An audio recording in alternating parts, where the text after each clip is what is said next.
Hey guys, before you get to this video, I just want to take a second to tell you about Autotempest.com, which is our favorite way to search for cars because it saves us a ton of time. Or maybe you just went to, I don't know, a car show that was held on a big movie lot, or you just drove a friend's car and you think, you know what, I really want to buy one of those, that's way too much fun. Well, you could do it the old way and go to 5 different websites and type in the criteria into 5 different websites and then have 15 different tabs. And then if you want to search for another car, you have 30 tabs. And if you want to compare 4 different cars, now you have 60 tabs. And it's a big mess and it's a big pain in the butt. With Autotempest, you don't have to do that. They do all the work for you. You just enter the criteria, you hit search, and they bring you all the listings from the most popular sites on one page. It's like the Vegas buffet of car shopping. Autotempest searches sites like AutoTrader, eBay, some of the smaller sites even, and then they compare them with all of Craigslist. And again, Autotempest is completely free. There's no subscription, there's no membership, there's none of that, which is a big reason why we like it. But the most important thing is that it saves us time and it makes searching for cars simpler. So if you're looking for a car or you know someone who is, use Autotempest.com. You can spend less time searching for cars and more time driving. Now, enjoy this video.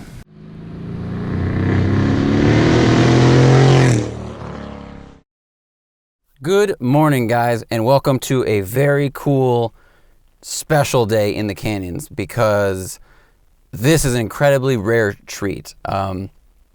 This is a Porsche RSR replica of sorts, and I'll get into that in a minute. But for some context, because the word RSR gets thrown around a lot, it's the legendary 911 race car that they built in 1973. They need something that would continue their domination of GT racing, so they basically took a Carrera RS, made it 160 pounds lighter, 200 pounds lighter, added about 100 horsepower, brought it up to 300, put a big fuel tank in it, different suspension, sway bars, all these different things. And that was the car that went on to campaign in a lot of endurance racing.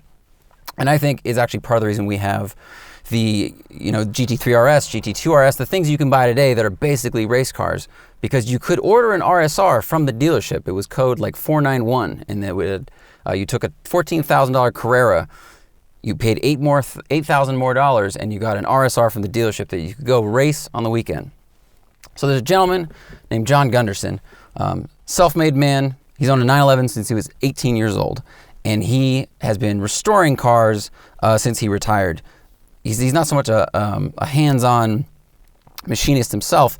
He just knows who to bring the jobs to, and he has a great eye for detail, taste, color, modifications, things like that. So a few years ago, he wanted to make 3 art car tribute cars. The art cars that Porsche ran with the 917. So you take the Gulf livery car, the Martini livery car, and the hippie car, as they call it. And he wanted to combine those legendary aesthetics with the legendary RSR performance. And kind of that's what he wanted from a 911. And that's what this is. So what we have here is a 2,200 pound, 350 horsepower from a 3.5 liter made by Rothsport. 911. Took a 73 Carrera, cut some metal off, put some metal on. The fenders are metal, the ducktail's metal. It's light, it's fast, it's beautiful. He's done some tasteful mods we'll get to, but the real treat is the drive. Because they only made 55 911 RSRs in 1973. And a lot of them probably got crashed in racing. Seinfeld has one. One was sold at auction a little while ago for $2.5 million. So if you want to have an RSR experience, you need to be ready to spend 7 figures, even if it doesn't have a racing pedigree. And so for today, I get to drive one for free, and you get to come with me.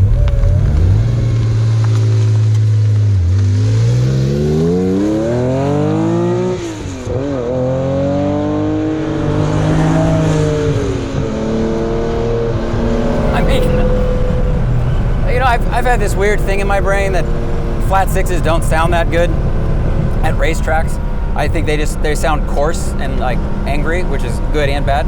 But whenever I drive one, I rethink my theory. I rethink my attitude, because there's just something about, I don't know what it is. It sounds better inside than outside.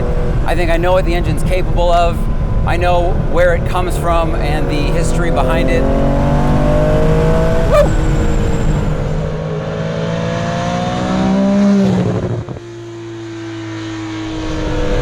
So this car was based on a 1973 Carrera.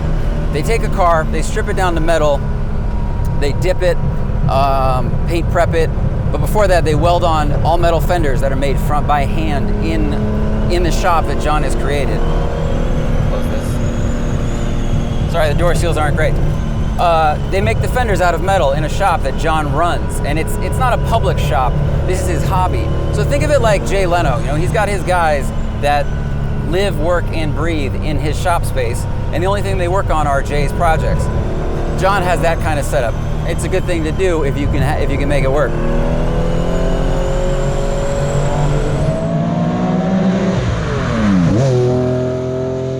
little while ago, he said, you know what? I really like these 917s with these cool paint jobs, but you know, you can't daily drive a 917. And he also loved the 911 RSR. I mean, the 911 is why Porsche is as popular as they are. It's, you know, it's their tent pole, it's their pedestal. So why not combine those two things? So he did. Ooh, a lot of rocks. Okay, so the results. As I said, 2,200 pounds, 350 horsepower. As you can hear, the engine is popping a little bit on mid-throttle. It likes to be on. It likes to be driven at a little bit more throttle. I've only been driving it about 20 minutes, so I'm being careful. I don't know what it costs. It's not for sale, at least not that I know. I'm sure if you offer enough money, it could be, but it's definitely more than I make.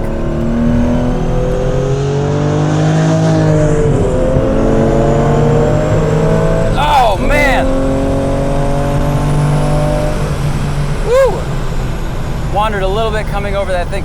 So on the way up here, we're driving over some bumpy tarmac, and I was amazed at how, honestly, comfortable the car felt. These seats are adjustable Recaros. They're really great. They hold me in place perfectly fine. They feel really good. Throttle is very responsive. Not to the point where I feel like if I sneeze on the gas, I'm gonna die. I think the altitude helps with that a little bit, but it's just so linear. You know, you go flat, it screams up to about 7,200 RPM. That's the red line. In corners with traditional Porsche, you get a little bit light in the front. All the weight is in the back here. Sitting at 6,000 RPMs. Tach goes to 10,000 RPM, just like the old RSRs they used to sell. This won't rev quite that high. And it's just that wonderful blat right up. Oh, I'm sweating. It's a warm day. I wore too many clothes, but trying to cut down on the wind noise for you guys a little bit. Steering, communicative, but light. No power assist, of course. Just the way old Porsches are. There's no weight over the front. All the tires in the back, all the weight's in the back.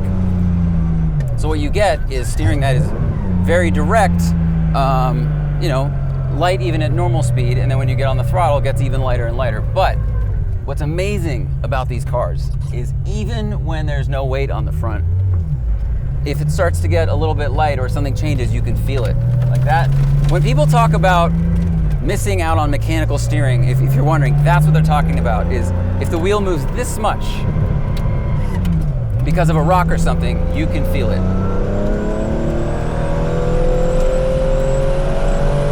Whoa.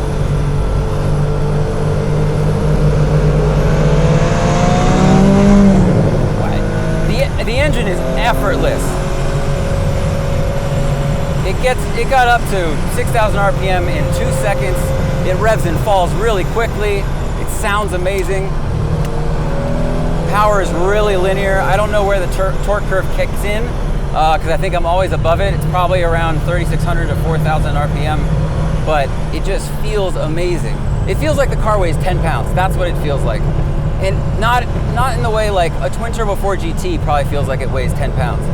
But this, it's light to steer. It's actually getting lighter to shift as we drive it a little quicker. The engine is moving so little weight that you don't need a huge V8 to shove you around. You don't need twin turbos or anything like that. The last fast Porsche I drove was a 1970, I think 8 930 turbo. It had some hot rod Ondale parts on it, about 400 horsepower. This is a totally different experience.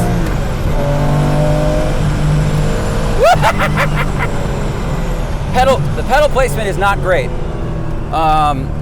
You got the clutch pedal is closest to me, then the brake, then the gas is deeper. So even if I'm on full brake, I cannot heel toe this car even with the side of my foot. The pedals are adjustable, they could fix that, but who am I to tell someone who made this thing what to do?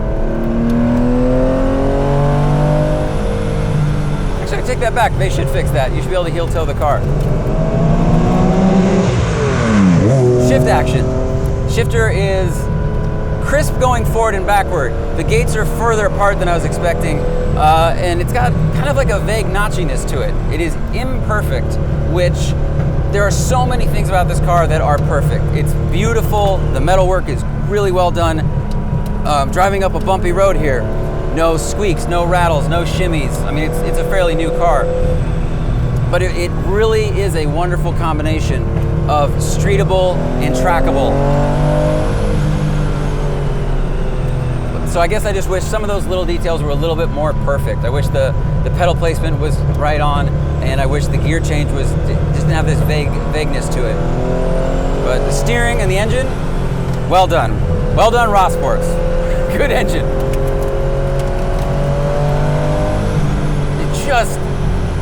It feels like it could rev to 20,000 RPMs. That's what it feels like. That's what a really well-balanced engine, well-built engine, lightweight internals. God, it's amazing. You know, the original RSR, I think it was a 3.2. They took the 2.8 from the Carrera RS and they punched it out. This is a 3.5. So that's why you get like really nice mid-range, almost low-end torque, but it still will pull to 7,000 RPM. No problem. No problem at all. God. For the last 10 years, I've tried to resist the 911 club. I think it's one of the hipsterdoms, I have to admit, regrettably, of my psyche, is not wanting to like them because everybody liked them. Oh, I do construction up here. I don't want to speed into these guys' work zones like driving into your office. You know, I think there were two things. They were getting too expensive, so even the bottom ones that weren't fast or interesting were just too expensive. And I've always preferred the dynamics of a front engine car. But the more experience I have with them, I do have to admit that there's a solidity. Oh, Cullinan development car. There's a solidity to them that is hard to find in other cars. You know, yes, this is a brand new vehicle, but riding in Lee Keen's car, riding in Matt's car, riding in Alex Roy has an old Targa that he's not restored. And it feels amazing. It feels amazing. And you know what? Part of the best thing about this job is getting to experience a lot of different vehicles, and some of them have approach the laws of physics differently. This feels different and has to be driven different than a front engine rear-wheel drive car. And variety is definitely the spice of life. Oh, it's so good on this flowing road. Down to 4. Woo! Third and fourth feel the same. It accelerates and pulls the same in both gears. Really amazing, really amazing. The difference between a fast street car engine and a motorsports engine, that's what it is. When second, third, and fourth all feel the same. You know, you usually feel that in like McLarens, Ferraris, things like that. But other than that price point, with that new tech, it's hard to find. I don't know what the price point is on this. I'm sure it's a lot. You know, I'm gonna turn around here. I'm sweating a lot. It is warm. So that was heel toe. That was very difficult. That is too steep. This is not an off-road vehicle.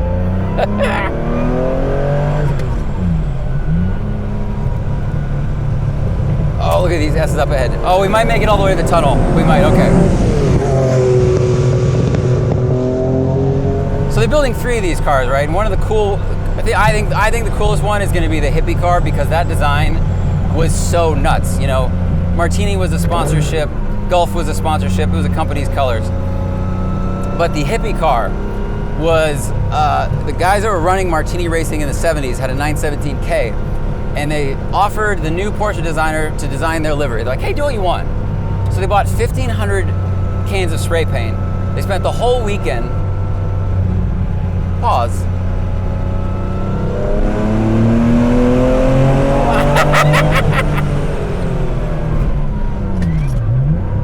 Wow. What a sound. So they spent the whole weekend painting the 917, and then they went out and raced it. And then some guys from Watkins Glen, they were running their own 917, saw the hippie car, and they wanted one too. It's such a unique design. And I think what's really cool about people like John, Singer, actually, you know what? Anyone at any price point who builds something weird and paints it something different, I really like that, because I think, I was talking to Matt Crook about this, 1552, shout out Matt Crook. Cars have gotten too serious. You know, matte black was cool when it first came out, and then everyone decided that they're a hardcore person. Everyone's tactical, everyone's a badass. Not everyone's a badass. I'm not a badass. Most of you are not badasses either. And cars can come in any color. You can get them in blue and yellow and pink and red and orange, and hippie colors. You just have fun with it. Have more fun.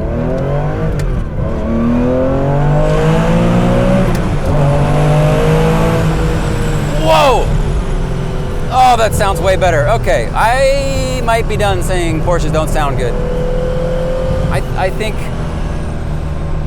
that sounds pretty awesome. That sounds like Angry Motorsport. And there's no vibration in this car anywhere. That's what's wonderful about a plastic. Oh, damn it. Oh, I didn't want to drink the Kool-Aid. I did not want to drink the Kool-Aid. So what's good about John and what's good about other people, and hopefully what's good about you guys, is you can have a lot of fun with cars. And they can look like the way you want to look, sound the way you want to sound.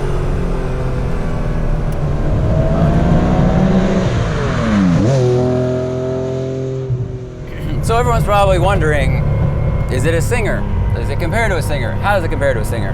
I haven't driven a Singer. I filmed them, I've been to their shop, and that, you know, that place it's Willy Wonka, it's Candyland. Just everything they do, everything they touch, they want to paint, they pay attention to the aesthetics of every little thing. And they're doing their own thing. They're taking the car that they liked and then making it into something new, but an homage, I think. And this is like a truer homage. John took the RSR race car theory. You know, he kept the suspension design. He didn't do coilovers.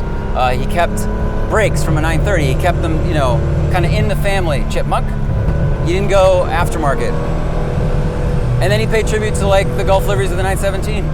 You know, he kind of did a historical thing, and he did it to a quality that is very, very high. Very, very high.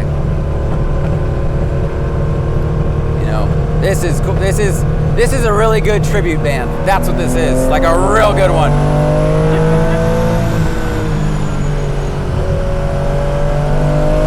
Oh man. Oh, there's about an inch of slop in the steering in the center, and then you just feel it set. Wait. Get on the gas there. Just sets and sets and sets. You just gotta wait a little bit. You don't have to activate boost early like you would in a turbo car. No. I'm done. Well, that'll be the end of the video anyway, because we're parking right up there. So.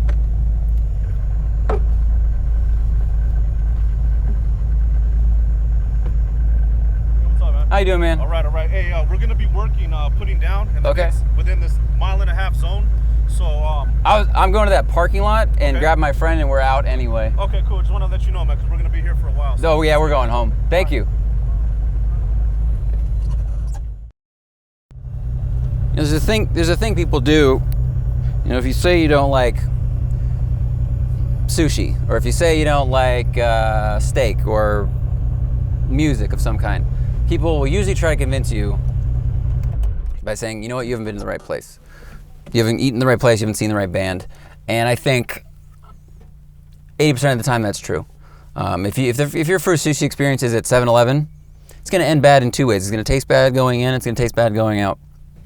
So I think my opinion of 911s is being turned by driving really good ones. So I hate to say it, because I hate admitting I was wrong about something, but I think I was. You know, there is just a quality to the old automobiles that feels really, really good, and they're interesting to drive. It's a different set of. It's not a different set of physics. You have to work them differently, and so this is a really great example of a vintage 911. Obviously, took the aspects of, you know, arguably the best vintage 911 ever, with the RSR, the race car, and then married it with a really cool aesthetic.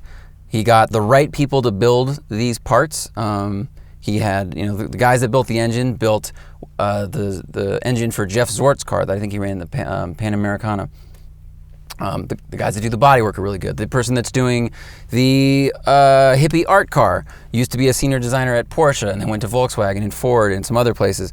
So, you know, John's not a fabricator himself, but he knows the right people and he keeps them in the circle, and he has a good eye for things, and he just has cool ideas, and I applaud him for doing what he wants to do. Man, this is really nice. I mean, just look how everything is. He got rid of the heater controls here, just cleaned the dash up a little bit, which looks much nicer. You know, just race cars are usually about reduction in weight, features, non-essentials, and it still has a fan, it still has these controls, but just got rid of that. You don't need a heater in here. All you need is a clear view of these very beautiful gauges, tag heuer tacks, VDO gauges. Just, there's so many nice details, like the Alcantara on the dash looks really nice. Painting the other part, the paint color that surrounds the key hole. You know, really nice door latches. These leather door pulls. It's just really clean. I mean, that's what you'd expect from a guy who basically is managing a shop to build cars for fun. You'd expect that, but some people can do it wrong. And I think, with the exception of a few ergonomic tweaks that can be done, moving the pedals a little bit, maybe working with the shifter bushings, pretty flawless automobile. So thank you to him for loaning me this car for the morning. It's very rare, a very rare treat. So hope you guys like that. Watch the things, listen to the podcast, buy the shirts. Thank you for watching. Have a good day.